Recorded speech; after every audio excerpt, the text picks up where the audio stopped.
नमस्कार, सुप्रभात. मी वर्षा नलवडे. या बुलेटिनमध्ये आपल्या सर्वांचं स्वागत करते. सुरुवातीला पाहणार आहोत टॉप 9 मोठ्या घडामोडी आणि सुरुवात करूयात मोठ्या राजकीय बातम्यांनी. विखे आला आणि महाराष्ट्रात विखार पसरवला. छगन भुजबळ यांची मराठा उपसमितीचे अध्यक्ष राधाकृष्ण विखे पाटील यांच्यावर टीका. जरांगेंच्या वारंवार भेटी घेणारा विखेंनाही सोडणार नाही, भुजबळांचा इशारा. मुख्यमंत्री नागपूरमध्ये असताना मुंबईमध्ये जीआरचा निर्णय घेऊन टाकला. त्यांचं टार्गेट ओबीसी नाहीये तर फडणवीस आहेत. छगन भुजबळ यांचा विखे पाटलांवर निशाणा. मराठा आणि ओबीसींमध्ये अंतरवाली सराटीच्या दरिंद्रे पाटलांमुळे अंतर पडलं. भुजबळांचं जरांगेंवर निशाणा. तर सरकारनं नरमाईने घेतलं म्हणून मराठ्यांची मुंबईत दादागिरी. दरिंद्रे पाटलांच्या लोकांनी मुंबईत हैदोस घातला. भुजबळांचा जरांगेंवर हल्लाबोल. कुणबी नोंदी रद्दसाठी मुळावर उठाल तर मराठे ताकद दाखवतील. मनोज जरांगेंचा इशारा. तर जरांगेंकडून भुजबळांचा घुरट नेटा असा उल्लेख. जातीयवादाच्या दंगली घडवून आणण्याचं या लोकांचं स्वप्न आहे. जरांगेंची ओबीसी मेळाव्यावरून टीका.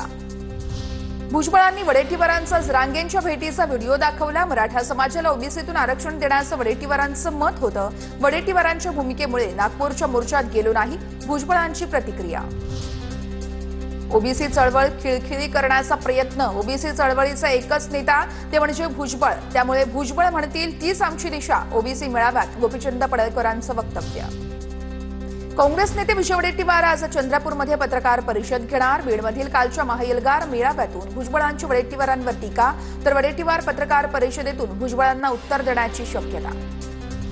जरांगे मराठ्यांची दगाफटका करतोय. राजकीय आरक्षण हा डाव. मंत्री धनंजय मुंडे यांचा जरांगेंवर हल्लाबोल. तर तुझे हात रक्ताने भरलेत, जरांगेंचा पलटवार. धनंजय मुंडेंच्या दबावामुळे माझ्या आईनं आत्महत्या केली. करुणा मुंडेंचा खळबळजनक आरोप. माझ्या आईच्या सुसाईड नोटमध्ये सगळं लिहिलेलं आहे, असंही करुणा मुंडे म्हणाल्यात. पाहणार आहोत टॉप 9 राजकीय घडामोडी. उद्धव ठाकरेंच्या हस्ते मनसेच्या दीपोत्सवाचं उद्घाटन. दीपोत्सवानिमित्त ठाकरे कुटुंब पुन्हा एकदा एकत्र आलं. उद्धव ठाकरेंची मनसेच्या दीपोत्सवाला पहिल्यांदाच हजेरी. दीपोत्सवाच्या उद्घाटनानंतर छत्रपती शिवाजी पार्क परिसरात फटाक्यांची आतषबाजी. आजची दिवाळी वेगळी आणि विशेष आहे. मराठी माणसांची एकजूट सगळ्यांच्या आयुष्यात प्रकाश घेऊन आल्याशिवाय राहणार नाही.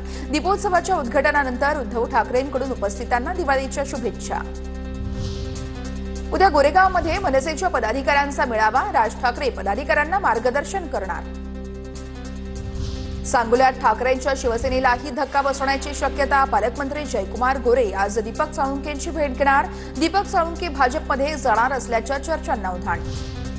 लातूरच्या उदगीर आणि जळकोटमध्ये महायुती म्हणूनच निवडणुका लढवणार. आमदार संजय बनसोडेंकडून स्पष्ट.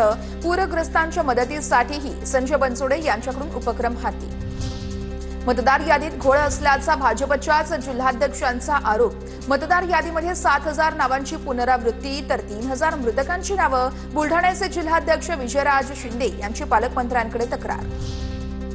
शिवसेना शिंदे गटाची आज आढावा बैठक. यामध्ये रामदास कदम, श्रीकांत शिंदे, गजानन कीर्तीकर पुणे जिल्ह्याचा आढावा घेणार. दादा भुसे यांच्या बंगल्यावर बैठकीचं आयोजन. सध्या देशात आणि राज्यात दाढीवाल्याचं राज्य सुरू आहे. जळगावातील एका कार्यक्रमात बोलताना मंत्री गुलाबराव पाटलांचं वक्तव्य. पाऊस आणि विहिरी तुडुंब भरल्यानं राज्यात यंदा रब्बीचं क्षेत्र 67 लाख हेक्टरवर जाणार. शेतकऱ्यांनी बियाणे खतांची चिंता करू नका. कृषी मंत्री दत्तात्रय भरणेंचं आवाहन.